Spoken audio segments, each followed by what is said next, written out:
pemirsa, terima kasih Anda masih menyaksikan News on the Spot. Saatnya kita menyimak informasi tentang ibadah haji. Kali ini saya awali dengan kurikulum atau materi manasik haji harus memenuhi 3 aspek. Tata cara ibadah, pengenalan sarana dan prasarana, serta aspek perlindungan dan keamanan jemaah. Perombakan kurikulum ini penting untuk jemaah selama di Tanah Suci Arab Saudi. Berikut informasinya untuk Anda. Anggota tim pengawas penyelenggara ibadah haji 2016 yang juga Wakil Ketua Komisi 8 DPR Sodik Mujahid menilai pelatihan manasik haji kepada jemaah tidak boleh hanya menyangkut tata cara ibadah dan doa semata, tetapi juga menyangkut sarana dan prasarana serta aspek keamanan dan perlindungan jemaah. Berdasarkan temuan di lapangan, banyak jemaah haji Indonesia kurang bisa menguasai medan di Tanah Suci karena pengenalan medan baru dilakukan setelah jemaah tiba di Mekah dan Madinah. Ada kemarin katanya kan yang jatuh. Saya sengaja teliti ini kenapa jatuhnya. Jatuhnya bukan keseleo biasa, tapi karena keseleo tidak familiar menggunakan eskalator. Nah, kan menjadi pelajaran juga ya bahwa manasik itu harus menyentuh 3 aspek. 1, ibadah. Yang kedua adalah yang tadi informasi sarana prasarana keadaan medan. Dan yang ketiga adalah tentang perlindungan dan keamanan. Ini yang harus kita pantau.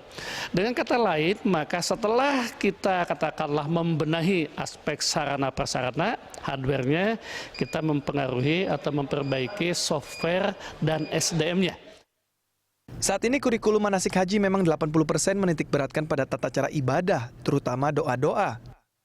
Padahal aspek pengenalan medan, perlindungan dan keamanan jemaah sangat penting, sehingga sebaiknya diberi porsi lebih besar ketimbang manasik tata cara ibadah haji. Ya, selanjutnya pemirsa, ini adalah perhatian untuk jemaah perempuan yang mengikuti ibadah haji, di mana jemaah perempuan harus lebih waspada jika bepergian di Arab Saudi. Karena kultur dan juga hukum yang berbeda, sebaiknya setiap bepergian selalu ada pendamping, teman atau orang lain, atau berkelompok.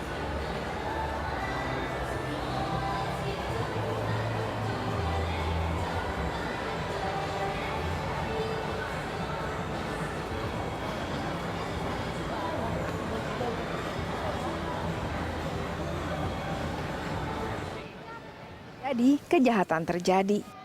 Karena bukan tidak mungkin banyak pendatang yang mencoba mengambil peluang. Maklum, lebih dari 2 juta orang dari seluruh dunia datang ke Mekah dan Madinah.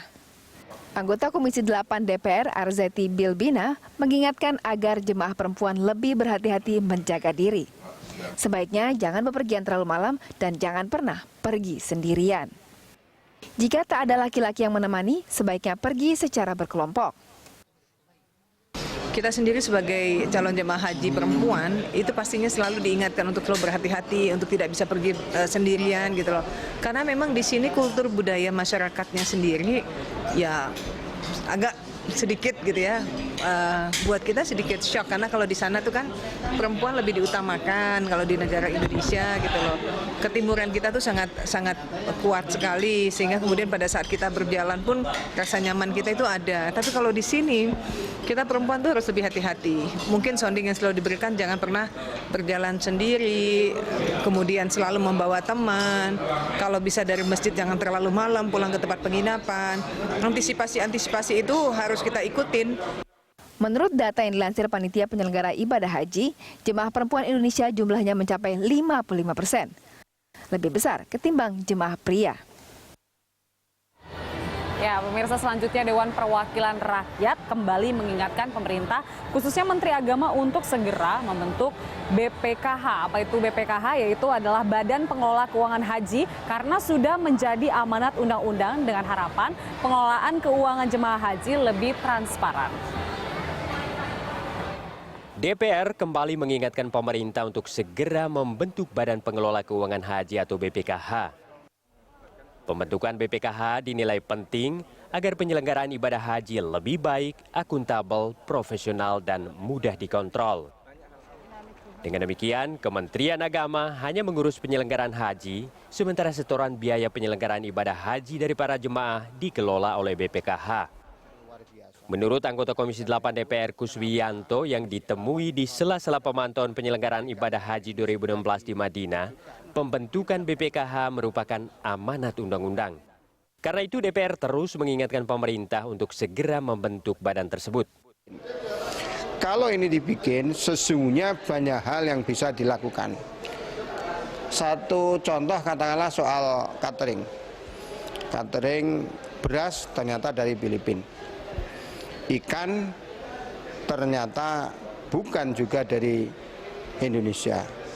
Termasuk sayur-mayur dan lain-lain bukan dari Indonesia. Padahal ini potensi sejumlah 1.168. Kalau nanti kembali kepada normal 210.000.